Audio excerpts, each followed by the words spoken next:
মাছ বনাম গোটে গোটে মাছ কচ দি লৈছোঁ বাছি এয়া পিঁয়াজ পিচি লৈছোঁ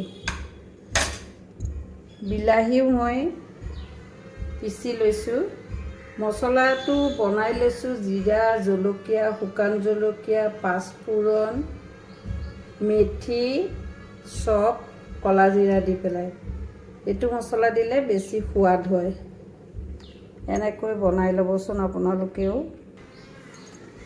সৰিয়হৰ তেল অলপ সৰহকৈ দিছোঁ গোটাই লৈছোঁ ইয়াতে পিঁয়াজখিনি প্ৰথমে ভাজি ল'ম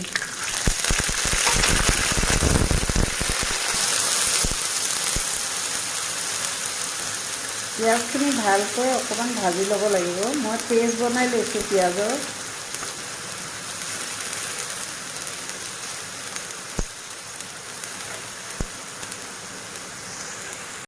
ইয়াতে 1 চামুচ হালধি দিব লাগিব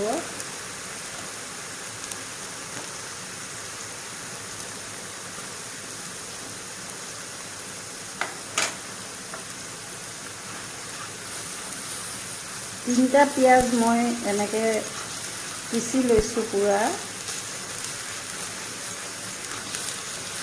খিনি আগত এনেকৈ হোৱাই ল'লোঁ এয়া পানীটো শুকাই গৈছে পিঁয়াজৰ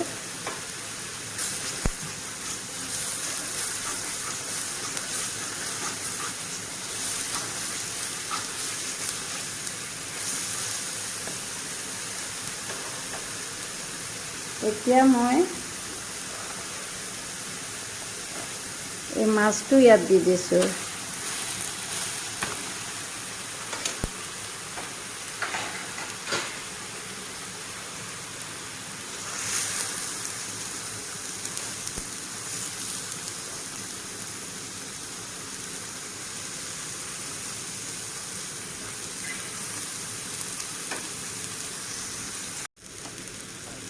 নিমখ দিছোঁ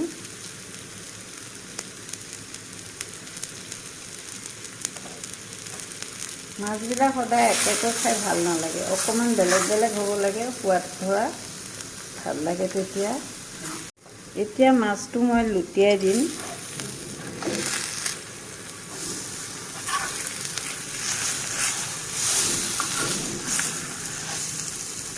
এইটো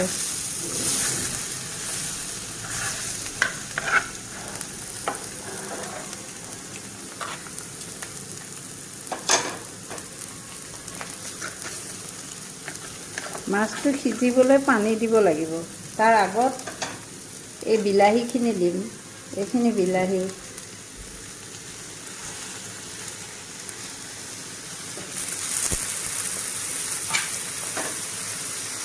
বিলাহী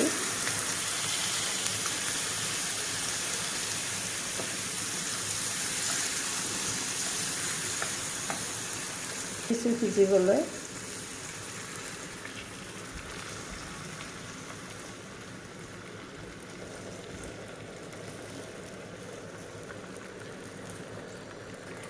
মই পিছত দিম এইখিনি মাছটো সিজাৰ পিছতহে মছলা দিম যিহেতু মছলাখিনি মই ভাজি অলৰেডি তাক ৰেডি কৰি থৈছোঁৱে এতিয়া ঢাকনা এখন মাৰি দিম মাছটো সিজিব দিছোঁ মাছটো সিজিবৰ কাৰণে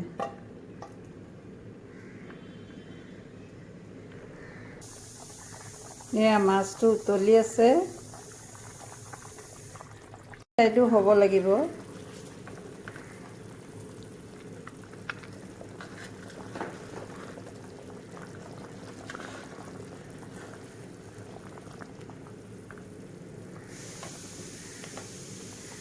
এইটো লুটিয়াই দিছোঁ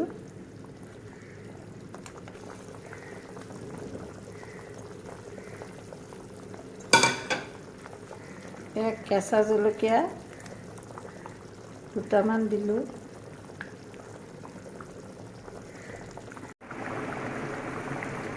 এইটো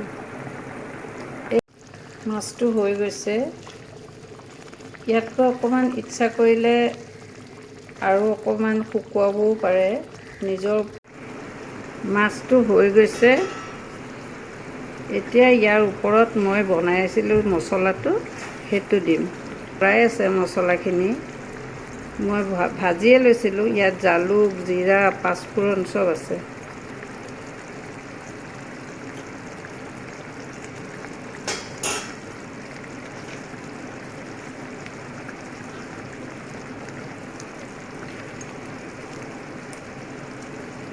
এনেকৈ বনাই খাব। গোটে গোটে বনালে ভাল লাগে, নভঙাকৈ। আৰু ইমান ধুনীয়া এটা মাছটোৰ গোন্ধ ওলাইছে। মছলাখিনি নিজে বনাই লোৱা, কিনা মছলা নহয় দেই। মছলা দি 5 মিনিট সময় এনেকৈ ঢাকি থ'ব। এইটো হৈ গৈছে, ইমান ধুনীয়া হয়, লাগা